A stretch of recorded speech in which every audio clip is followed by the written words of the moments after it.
Welcome to the Leadership Communication Expo, the virtual event that is giving you access to industry experts who are sharing their simple, actionable, step-by-step strategies so that you can fully embrace the leader you are meant to be, master conflict resolution, and create engaging and inclusive teams.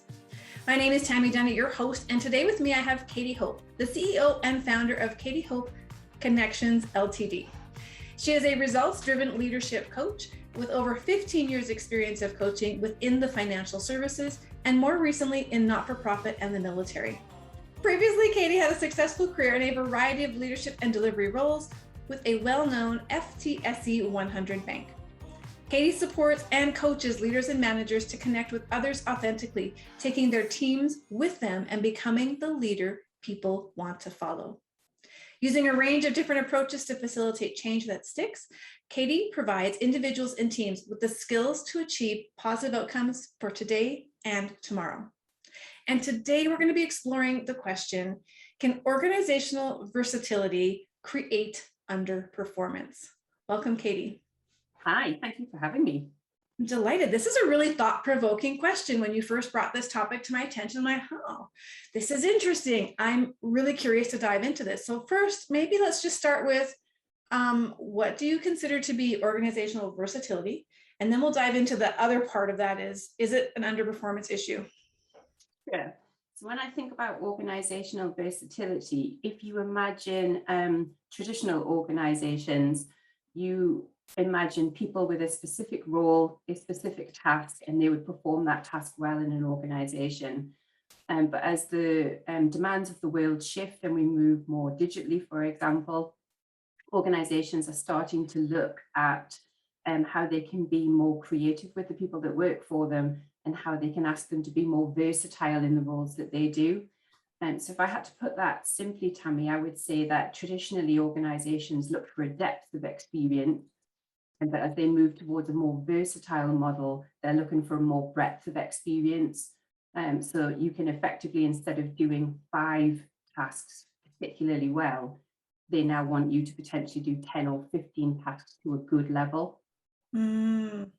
So this makes me think, in job ads pre-COVID even, I would see, the job ad would be very detailed as to, you can expect what your day-to-day routines would be. And then it would say, and other duties as required. So how is that different today versus that job description before? Because it sounds like that was already kind of built in an expectation that you might be stretched.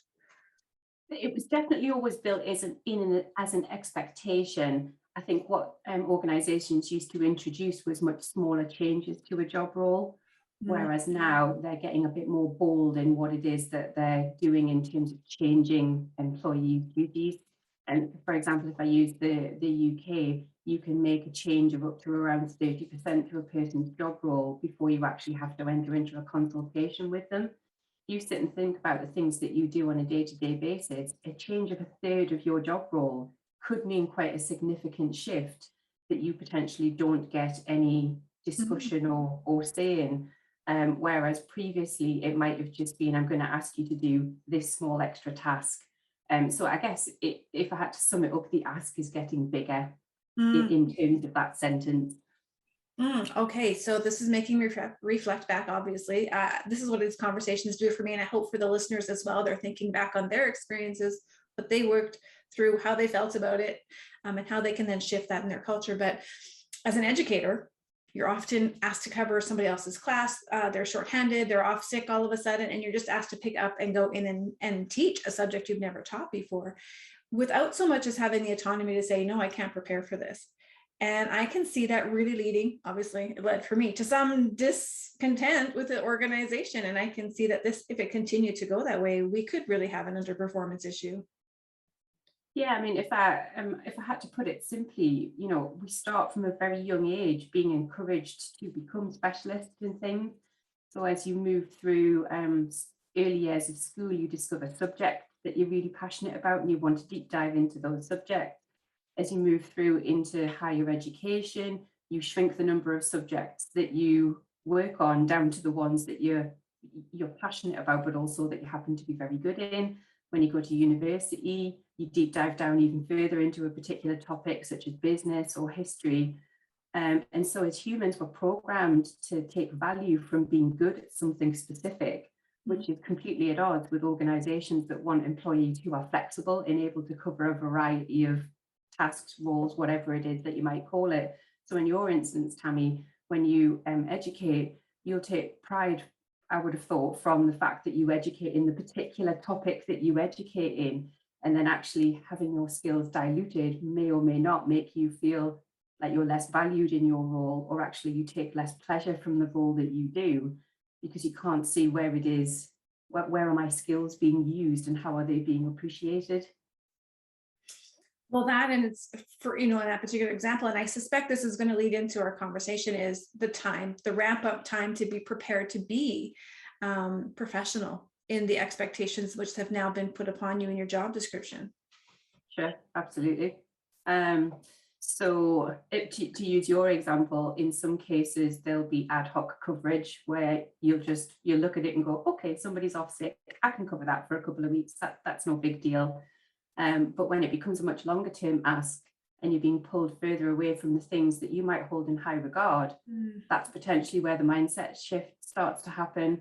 And you're starting to feel less motivated, your morale might start to drop. And there is a risk that your performance will then start to dip, because the reasons that you jumped out of bed in the morning aren't the reasons that you're being given to do your job anymore. Yeah, so how do managers keep an awareness for this, or to even notice that this might be happening? Because sometimes, as you mentioned, there are just expectations we can't control, that somebody's off sick, and now your job is expanded to cover this. If we just leave that example still through, and that 2 weeks could cover into 2 months, all of a sudden they're now off, they're not coming back, and this is now permanent, and it just carries on. So what can managers do to be first aware that this might be the cause of underperformance, and then two, to maybe be proactive about it? The first thing that they can do to be aware is they need to spend some time really getting to know the people that they lead. And so I'd expect a really good leader to understand what each of their team's individual motivations are. So what is it that gets them out of bed in the morning and brings them into the job in the first place? What values they hold in high regard. And for some people, for example, for me, honesty is a really important value. For somebody else, having affiliation with the people that they work with might be really important to them. So I think as a leader, you need to spend some time really understanding the people around you. That will then allow you to start noticing if that person's behaviors or the energy that they bring to work starts to change. And that allows you to start having effective conversations around, I've noticed that you're not quite yourself in the office, what's going on there?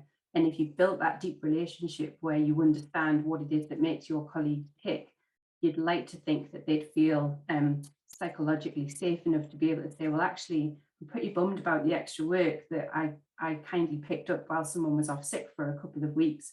It's turned into a couple of months, and now it seems to be a permanent change to my job. And I'm just not very comfortable with what's happened. I don't feel I've had any input into the conversation. And actually, for the leader, it's really important for them to find the why for the colleague.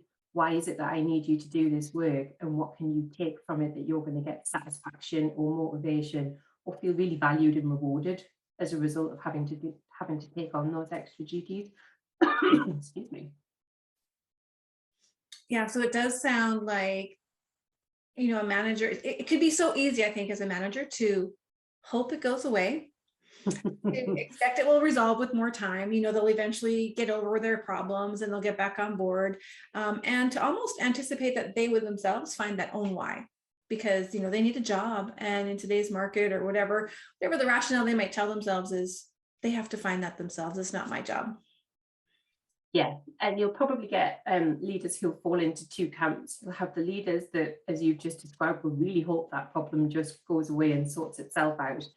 And you'll have leaders who'll face into that problem. That's maybe not a fair thing to call it, but will face into that challenge and have those conversations.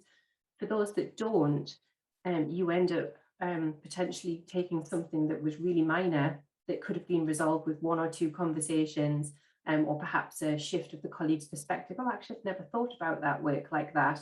Thanks for the chat. But because you've not had those one or two conversations, the issue that the colleague has starts to get bigger and bigger and bigger.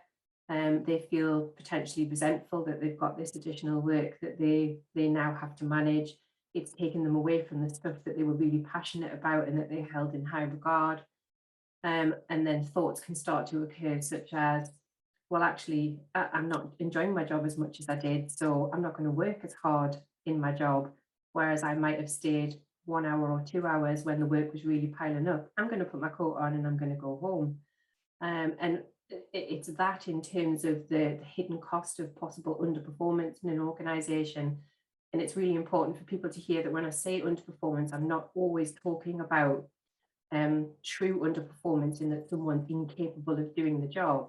It's that they've brought a certain level of energy and a certain level of contribution to an organization, and that's starting to tail off. They may still be performing their job, but they're not bringing the same level of performance that they used to when they were really passionate about what it was that they were doing. Such an important message. Like, I think people need to rewind this part and listen to your definition of underperformance again. I can see so many people that I've worked with before in the past who were in that exact same spot. They've lost the passion, even though they were still doing what they needed to do. It was like a work to rule environment after they had lost that connection to the organization, to the mission, to the values, because they didn't see their role anymore in it because they weren't doing what they loved. And that, finding the why for colleagues is what will help continue to motivate them. It'll help them feel valued. When you give that recognition will be appreciated. And it actually doesn't take much necessarily for a leader to be able to do that if they're just prepared to engage in the conversation and almost find the bravery and the fear of having those difficult conversations, because actually once you start them, they get easier. It's like riding a bike. Once you start practicing riding your bike, those difficult conversations don't feel so difficult anymore. Mm-hmm. I've always said a caring, connected conversation can trump a lot of issues, because just the fact that you take the moment out of your day, like I got a text the other day from one of my coaches and I'm like, wow, that meant a million times more than any other conversation, because she was checking in with me on a human level to make sure I was okay. And so I think for managers to hear this and to recognize that while your star performers are still showing up and performing, but to recognize that energy, that zest, that excitement is lacking, that's the first warning sign. And imagine, for example, if it's not just one colleague in your team, but actually it's several colleagues. And actually, if you bring that conversation to the front and out it, you might actually discover, well, I'd really like to be doing the work they're doing. So if I could take that work, how about you take my work? I'd love to do that bit of work that you're doing. And you almost empower the people around you to go, we know this amount of work needs doing, but can we all put our heads together and decide actually how we're going to divide and conquer that work? And even just giving the colleagues the autonomy to have that conversation in itself can be hugely motivating and hugely empowering, rather than you as a leader just deciding, I'm going to give that work to Tammy because I think she'd be best at doing that work.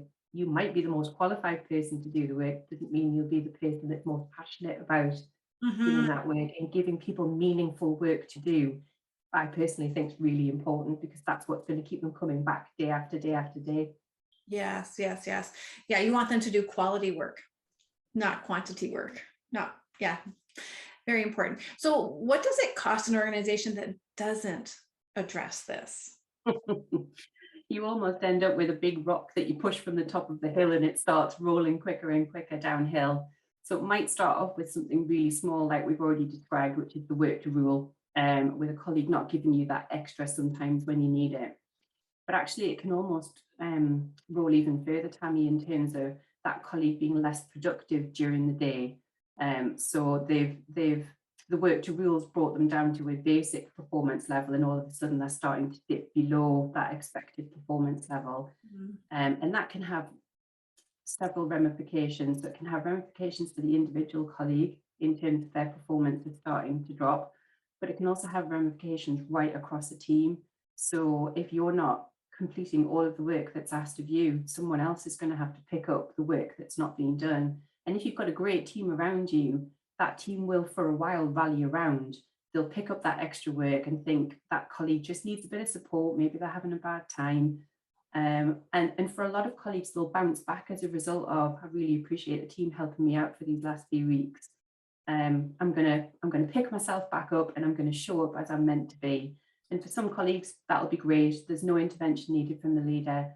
But actually for those that dip below the performance barrier and that continues, the team will start looking towards the colleague and ultimately towards the leader for, why is this issue not being addressed? I'm having to stay late on a night time. This person's not. Yet I don't see you as a leader having any conversations to address this underperformance. But then with the people on the team, their morale and their performance starts to dip, and the productivity starting to take a nosedive. And as a leader, if you're not tuned into that, it could take a while for you to spot it. And by the time you do spot it, it's much more difficult to do something about it. So as a excuse me, as an example, in my organization, or one of the organizations I worked for, I should say, I have to stop calling it my organization. A colleague would be passed from team to team. They're not performing in my team. Instead of me doing something about it, I'm going to give them an opportunity in another team to see if they perform better. That means I don't have to have the conversation. And that colleague's moved on. Some colleagues will thrive in that new team. Some colleagues won't, and that underperformance will follow them. I had a particular colleague that came to work for me, and they've been bounced around 3 different teams as a result of underperformance. 3 different managers just not prepared to address what was right there in front of them. At the time, I had a really high performing team that carry a lot of pressure.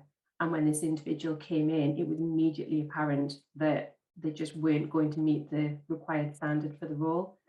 I stepped in, started to address the underperformance, but the time that it takes to get the colleague to see that there is an underperformance issue, given that they'd had no feedback in the previous 3 roles that they'd been in, was a really hard message for them. And ultimately they were looking at me, well, it must be me as a leader, because my performance has been fine in the last 3 teams that I've worked on.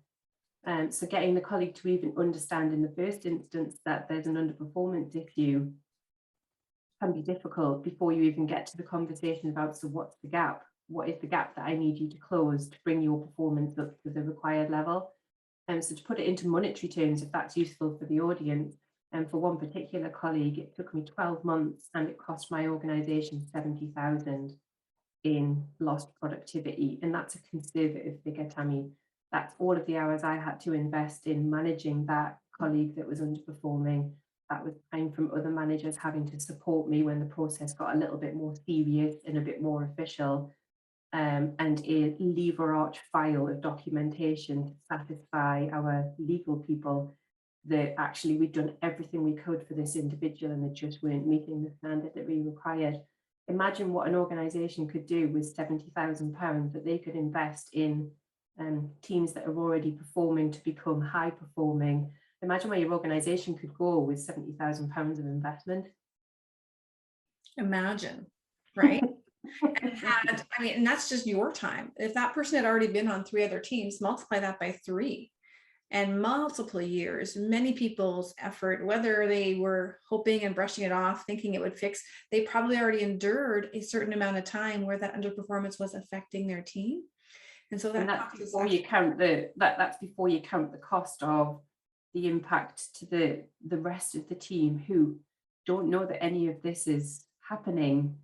So as far as they can see, that colleague's continuing to underperform, but you have to maintain confidentiality because you can't share that I'm performance managing an individual, and you run the risk that others in the team will become demotivated because they don't think that performance issue is being addressed, and it's not, and they don't see that it's being addressed in a timely enough manner.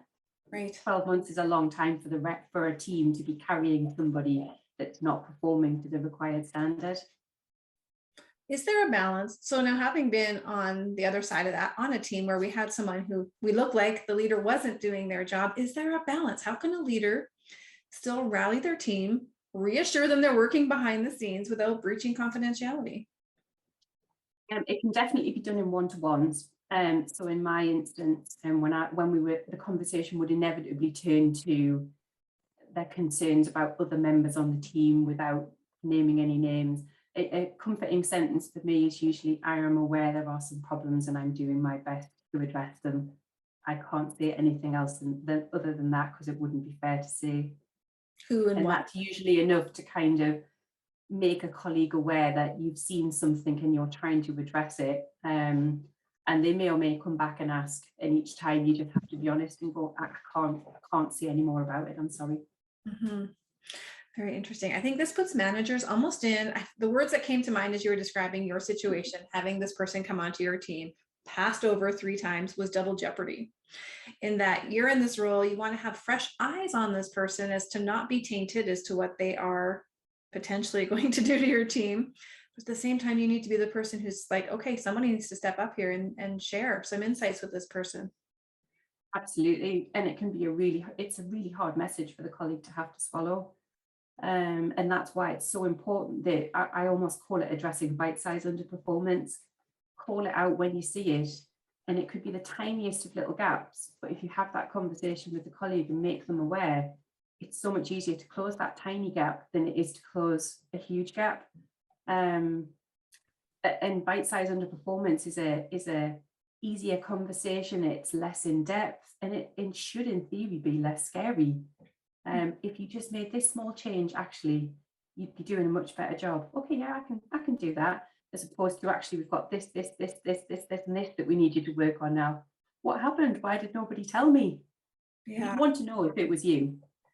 That's often, okay, there's two, I'm going to have to write this down because I'm going to want to go to 2 places here and I'm going to lose one. First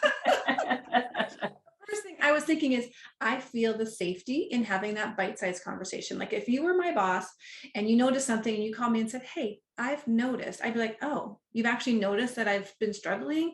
I would feel very comfortable with you in that moment to maybe divulge a little bit, share what's going on, and then kind of have this collaborative event. If it had been months down the road, and you're like, I've been getting a lot of complaints, my shackles are up and I'm not interested in hearing what you have to say because I feel like I can't trust anybody at this point. Absolutely. Yeah, I think the safety comes in courageously stepping into those conversations that are hard. We don't want to have to say to somebody, hey, you need to like pull up your socks a little bit here, but there are nice ways to do that.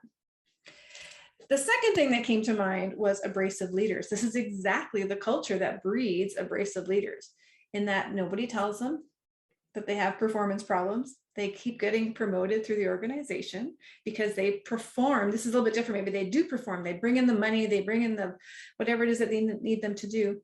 And they kind of get ignored and overlooked in that department. They may have been told along the way, but because everything else overshadows it, they kind of get a pass. So very interesting. I probably took it off into a different direction there altogether. It just made me think of abrasive leaders when you were talking about nobody addresses these people, employees or leaders. That yeah. And think about, I always struggle to say this word, think about specificity. I think I've said that right. That if you have that bite-sized conversation, you can be really specific about the feedback that you give, and you can give a timely and relevant example.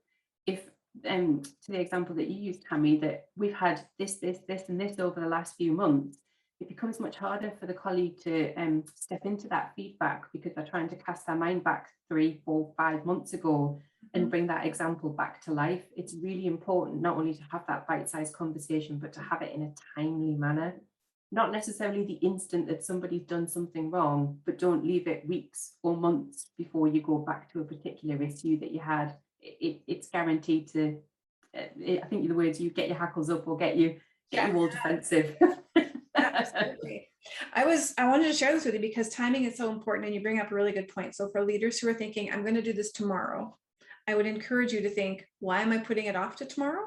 And can I actually do this today when it's closest to the event? I had a student who had troubles with another nurse, and she came to me with her issues, and what she wanted to do was be, transferred to another team. I can't work with this person. It's horrible. But when we got down to the root of it, she could have a conversation. It was the hardest conversation I've had to coach a student through. And then when she got it all ready, she got nervous. She goes, can I do this tomorrow? And I'm like, no, the expectation is you do it today, because I don't know if they're working tomorrow. And then if they're not here tomorrow, it's going to be a week. And they're going to be like, well, I don't remember. And this is a really important conversation. But she did it. And she had amazing success. And she was able to save that relationship because she did it that day. So I think timing is so important, to not put off the things that scare us, but to find a way to move through it and towards connection. And finding a balance is really important. So it's absolutely right not to put something off, But what's really important for leaders is to make sure that you put that colleague front and center of that conversation. So if you've witnessed something in an afternoon and that colleague's in a really bad headspace as a result of whatever it is that's happened, that's perhaps not the time to have that conversation, because the colleague's not going to be receptive, they're going to be defensive, and probably the message that you're trying to give is going to get completely lost. Yeah. So actually, I'd almost use that to my advantage. I'd sleep on it, come back the next day, and I'd almost say to the colleague, I really wanted to talk to you about it yesterday, but I got the sense that you weren't in the best place and I didn't want to make what seemed like a bad day worse. So I've saved it till today. So I'm hoping you're appreciating the fact that I didn't land it on you yesterday. I wanted to have an effective conversation. And then you can start having that engagement. So I think it's really important not to prioritize yourself in the conversation. And yes, it's important to be brave and have the conversation, but it should always be about what's best for the individual that you need to give the feedback to. Fantastic addition to what I just shared. And absolutely, we need to consider the other person. And this is another rewind moment. People are going to be writing down that word for word what you just said, because that was so beautifully prepared and presented to setting a really safe scene for them to go, okay, you cared about me enough yesterday. You care enough about me today to still have this conversation so I can learn and grow. I love it. Well, I was going to ask you next, what would be one step our managers and leaders could do and prepare for in order to have these gap identifying conversations? What would be a strategy? We've covered a lot, but maybe there's something you'd like to add to that. I would definitely want to add authenticity. And the reason I want to add authenticity is two things, really. Because those conversations are scary, there is a tendency that you, I call it ramble. You talk about a whole host of things that have nothing to do with the conversation that you need to have, because you're trying to put off and put off and put off getting to the crux of the issue. Yeah. Then when you do get down to the conversation, you almost become a different person. The words that come out of your mouth aren't the words that you would normally use. You pluck really fancy sounding words out of the ether, and the colleagues kind of sat going, who is this person that's talking to me? And the message in the conversation can be lost, because that, you know, they must feel really awkward in this conversation because they've babbled for 10 minutes and now they're using words I've never heard them use before. So definitely add authenticity. Just be you in the conversation and be clear with your message, and the colleague will really appreciate that. Yeah. With that, and I think it's okay. I want to get your thoughts on this. It's okay. Just say, listen, I've got to tell you some really hard things, and it's difficult for me as well. Like, really just be human in that moment. Yeah. And engage the colleague in it. You know, what do you think? Because actually, if we used an example where, what would be a good example? You've had some feedback from somebody that the way your colleague spoke to an individual in a meeting was inappropriate. If you steam into that conversation with a fixed mindset that that colleague did wrong, then the colleague's instantly going to be defensive. But actually, if you open it up and go, so can you tell me what happened? The colleague might actually share with you something that completely changes your view about the situation. Oh, I didn't know that had happened. I can probably appreciate why you reacted the way that you did. Okay, what are we going to do about it? And all of a sudden you've wrapped your arms around the colleague and they're like, oh, okay, I can maybe see how I behaved badly, and I can recognize I'm going to have to do something about it, but actually they want to help me do something about it, rather than feel like you've been scolded for being a naughty school child. That's beautiful. So we started out with talking about being aware that there could be a gap in performance, and defining underperformance as just losing some of the zest and the energy that they used to bring. Maybe they still are performing baseline, but to be aware of that shift.